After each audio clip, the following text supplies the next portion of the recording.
जय हिंद दोस्तों, स्वागत है आप सभी का आज के इस वीडियो में।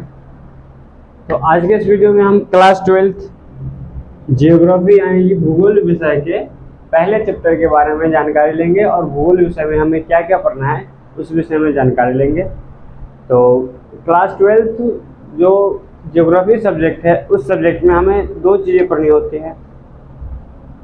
पहला पढ़ना होता है हमें हमारे भारत देश के बारे में, और वही चीज़ें पूरे विश्व के बारे में पढ़ी जाती हैं। जैसे पढ़ा जाना है कि भारत की जनसंख्या कितनी है, तो वहीं उसके दूसरे ज्योग्राफी में दो पार्ट है, एक विश्व के बारे में पढ़ना है, एक भारत के बारे में पढ़ना है। तो यदि हम एक किताब में पढ़ते हैं कि भारत की जनसंख्या 140 करोड़ है, तो वहीं हमें दूसरे किताब में पढ़ना पड़ेगा इंटर के दूसरे किताब, भूगोल के दूसरे, क्योंकि इंटरमीडिएट में दो किताब है, तो विश्व के बारे में भी और हमारे देश भारत के बारे में भी। ठीक है, तो आप समझ गए होंगे आप मैं क्या करना चाहता हूँ।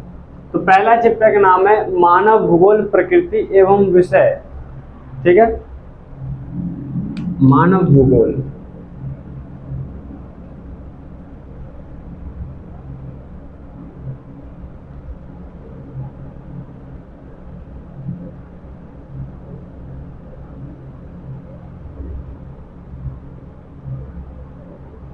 यानी कि इस पहले चैप्टर में हमको पढ़ना है मानव भूगोल के बारे में कि मानव भूगोल है क्या, मानव भूगोल किसे कहते हैं, मानव भूगोल क्या होता है, इससे हमें क्या फायदा है, इससे हमें क्या नुकसान है, इस चीज़ों में पढ़ना है।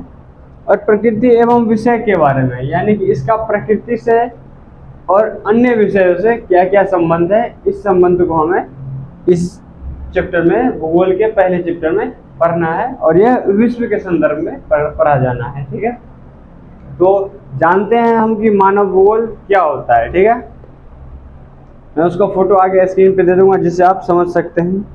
तो मानव भूगोल प्राकृतिक जगत, यानी कि मानव भूगोल जो है प्राकृतिक जगत तथा मानव जगत के मध्य स्थापित परिवर्तनशील संबंधों का अध्ययन है। यानी कि मानव भूगोल में क्या पढ़ा जाता है, तो मानव भूगोल में प्रकृति से और मानव भूगोल से, जैसे प्रकृति और मानव भूगोल के होने से जो जो घटनाएं उत्पन्न होती हैं, जो जो समस्याएं या फिर जो जो सुविधाएं मिलती हैं हमें, उसके बारे में पढ़ना है मानव भूगोल के बारे में।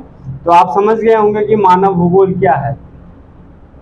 तो मानव भूगोल प्राकृतिक जगत एवं मानव जगत के बीच स्थापित के बीच परिवर्तनशील संबंधों के स्थापित प्रक्रियाओं का अध्ययन कहलाता है। यानी कि मानव भूगोल में प्राकृतिक जगत और मानव जगत के बीच में जो क्रियाएं होती हैं उनसे जो परिवर्तन आता है, जो नुकसान हो सकता है या फिर हमारे लिए फायदेमंद हो सकता है, उन्हीं प्रक्रियाओं को मानव भूगोल कहा जाता है, और हमें इसमें मानव भूगोल में पढ़ना है। ठीक है, तो सबसे पहले आप समझ गए होंगे कि मानव भूगोल क्या होता है। मानव भूगोल की जो परिभाषा है वो अलग अलग विद्वानों ने दी है, तो मैं उसका सबका फोटो आपके स्क्रीन पर दिखा रहा हूँ, आप देख सकते हैं। ठीक है, मानव भूगोल के अलग अलग परिभाषा दिए गए हैं। जैसे एक परिभाषा दिए हैं फ्रेडरिक रैटजेल ने। फ्रेडरिक रैटजेल के अनुसार जो मानव भूगोल है वो फ्रेडजेल के अनुसार मानव भूगोल के दृश्य सर्वत्र वातावरण से संबंध है जो भौतिक दशाओं का योग है। यानी कि जो मानव भूगोल है, यह मानव भूगोल सर्वत्र वातावरण से, यानी कि सभी स्थान वातावरण से संबंधित है।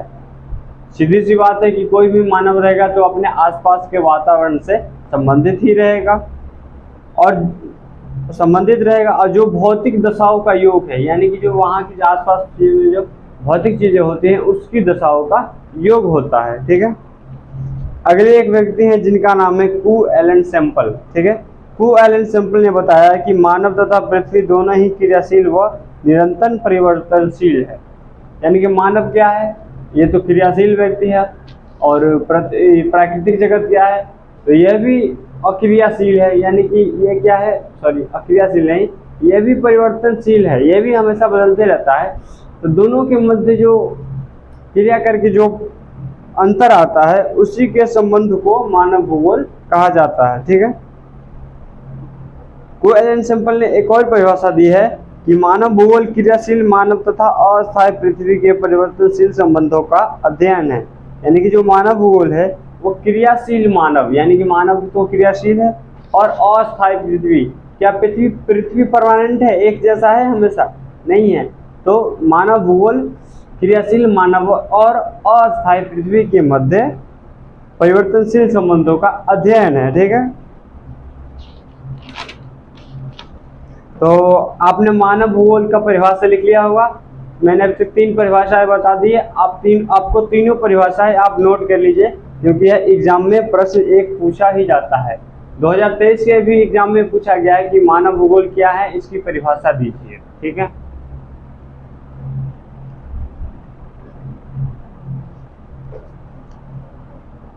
इस पार्ट में आगे जो और भी सारे कॉन्सेप्ट हैं वो बहुत ही आवश्यक जरूरी है, जो कि बोर्ड एग्जाम की दृष्टि से बहुत ही इम्पोर्टेंट है। ठीक है, ये काफी छोटा लेसन है, इसके बाद का जो लेसन है वो काफी बड़ा लेसन है। अब देखें मानव भूगोल के समय से गलियारों से या मानव भूगोल का विकास किस प्रकार होता है। ठीक है, अब देखते हैं मानव भूगोल के कुछ क्षेत्र हैं। ठीक है, मानव भूगोल के कुछ क्षेत्र हैं जो कि बोर्ड एग्जाम से में पूछे जाते हैं कई बार, कि मानव भूगोल के कुछ उप क्षेत्रों को लिखिए। ठीक है,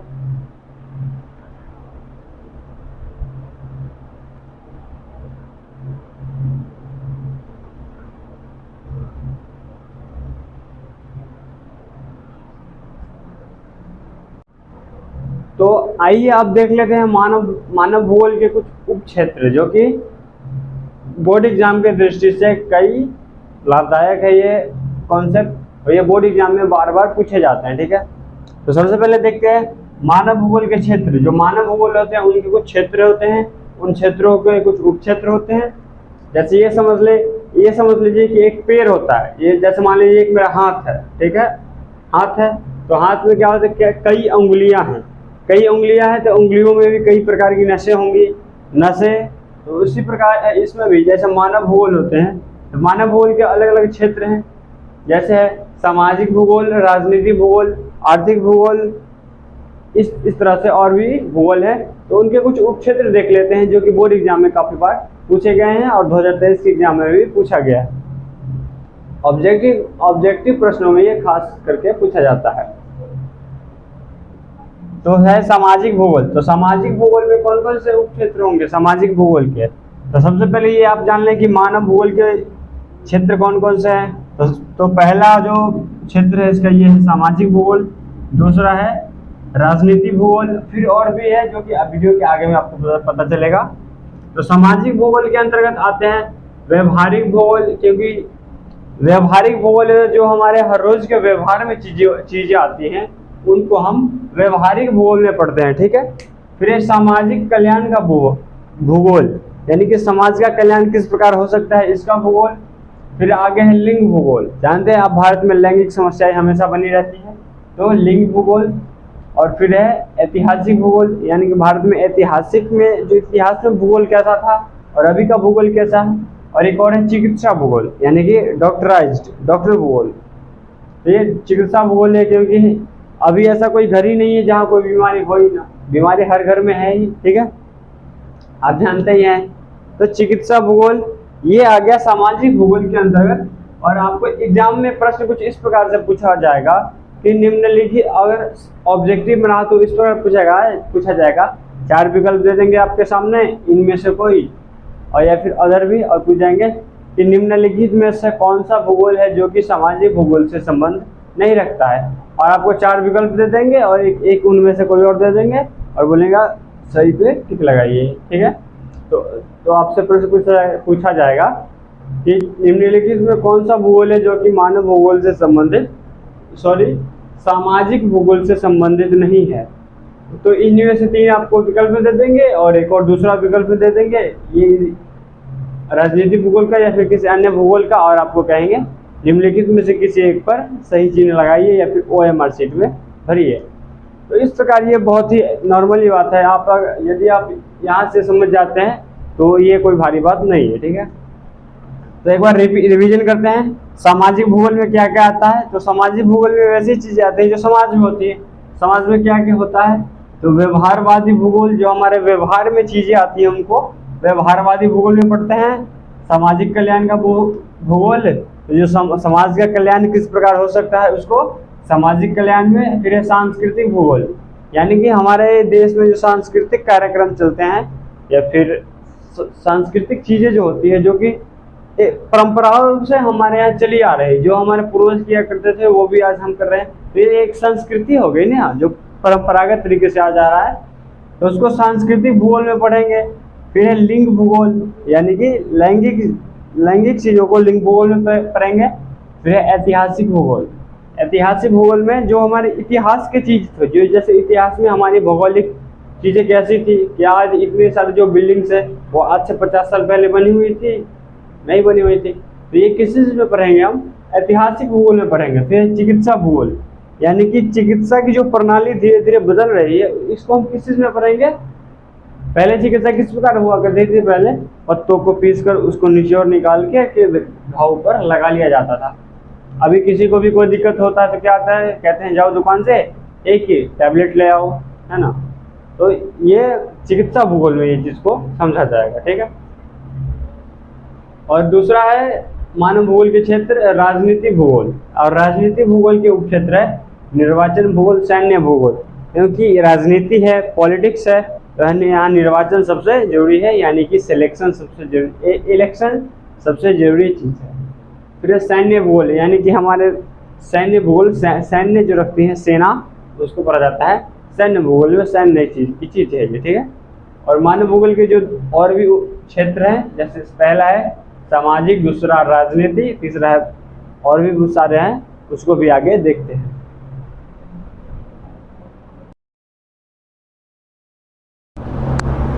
तो आगे जो मानव भूगोल के क्षेत्र दिए गए हैं वो है आर्थिक भूगोल, यानी कि हमारे जीवन में आर्थिक चीजें बिल्कुल जरूरी है। बिना आर्थिक चीजों के हमारा काम नहीं चल सकता। जैसे बिना कोई व्यक्ति बिना दुकान जाए, बिना कोई काम किए, बिना कोई रोजगार में रहे, उसके पास पैसे आएंगे? जब उसके पास पैसे नहीं आएंगे तो उसका आगे का खर्चा कैसे चलेगा, है ना। तो आर्थिक भूगोल बिल्कुल आना चाहिए। तो मानव भूगोल के क्षेत्र में आया है आर्थिक भूगोल। आर्थिक भूगोल के अंतर्गत क्या क्या आ सकता है? आर्थिक भूगोल में और क्या क्या चीजें शामिल की जा सकती हैं, इसको देखते हैं।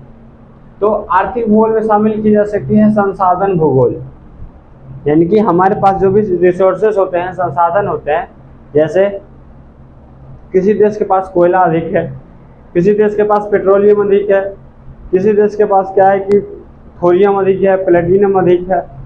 तो हर देश अलग अलग संसाधनों में अमीर होता है, तो उसके पास उसको बेच करके पैसे कमाए जा सकते हैं, उसमें काम वो कर सकता है। फिर है कृषि भूगोल, यानी कि हमारे भारत जैसे देशों में आधी से ज़्यादा जनसंख्या कृषि पर निर्भर है, तो हमारे यहाँ क्या पढ़ा जाएगा?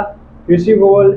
फिर आता है पर्यटन उद्योग, यानी कि टूरिज्म, यानी कि जो पर्यटक आते हैं बाहर से, जैसे आप घूमने जाते होंगे लाल किला, या फिर किसी और देश में घूमने जाएंगे, जैसे लोग लंदन में घूमने जाते हैं, पेरिस जाते हैं, फ्रांस जाते हैं, अलग अलग जगहों पर लोग घूमने जाते हैं, तो वो एक पर्यटक के रूप में जाते हैं, जो कि अपना पैसा हर चीज़ अपना लेके जाते हैं और वहाँ दे के आते हैं, मतलब एक तरह से दान करके आते हैं।